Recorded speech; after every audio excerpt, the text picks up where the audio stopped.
Mag-workout tayo ngayon guys, yung kakarating lang natin sa gym. Mag-workout tayo ngayon. Ang workout natin ngayon is shoulder. Okay?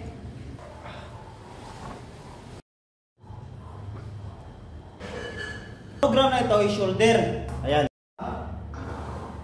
Yan.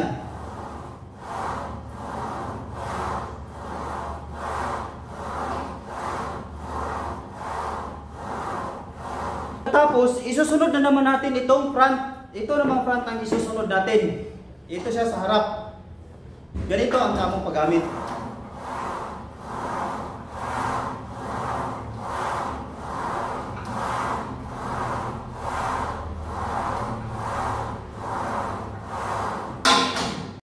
At saka ito na naman ang tinatawag na dumbbell press. Shoulder. Ganito din ang tamang paggamit nito.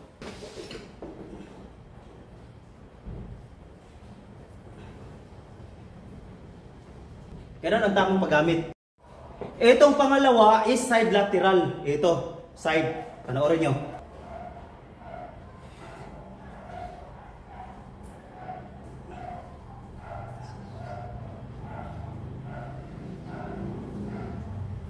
Ito na naman siya ay sa front natin. Front.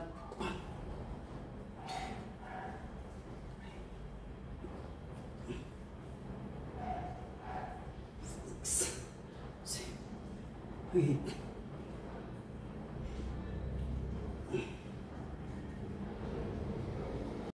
Ito na naman siya, ang tama natin dito is itong muscle natin dito sa likod. Ganito ang paggamit sa muscle natin dito sa likod.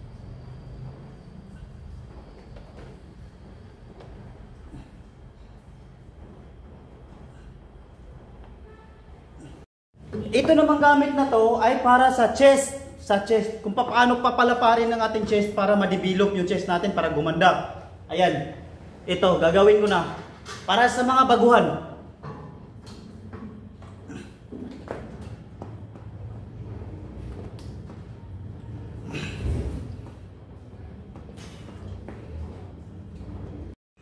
Ito din postura na to, ang posisyon na ito ay sa chest. Ang gagawin natin is chest, yung close chest para lumubo yung chest natin tapos diretso palapad.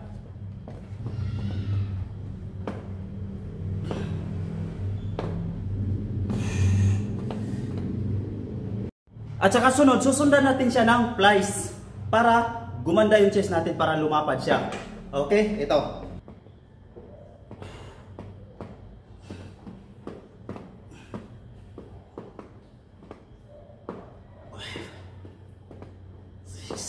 Saka itong machine na ito, isa dito siya sa chest din. Ito, sa chest. Hindi. Yan.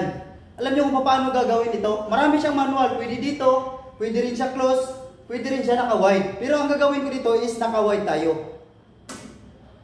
1.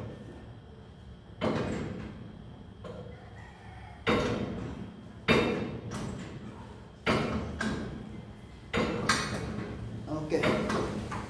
Ganun lang ang pwede natin gagawin pag gusto mong magpaganda ng katawan. All natural. At saka ito, hindi lang to siya para sa chest. Pwede rin natin siyang gawin natin siyang pang shoulder. Alam niyo ba kung paano to gagawin sa pang shoulder? Ganito, iangat ng todo yung upuan tapos humaharap ka doon. Ito.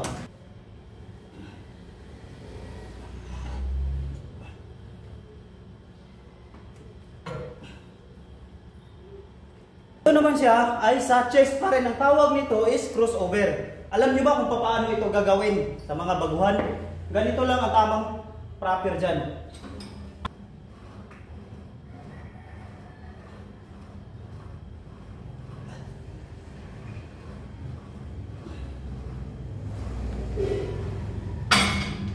Okay? Yun guys ang mga workout ko. Kung paano ko ginagawa yung aking mga workout, ganun lang yun. Ito guys, para sa triceps, paano papalikihin yung triceps natin ito. 1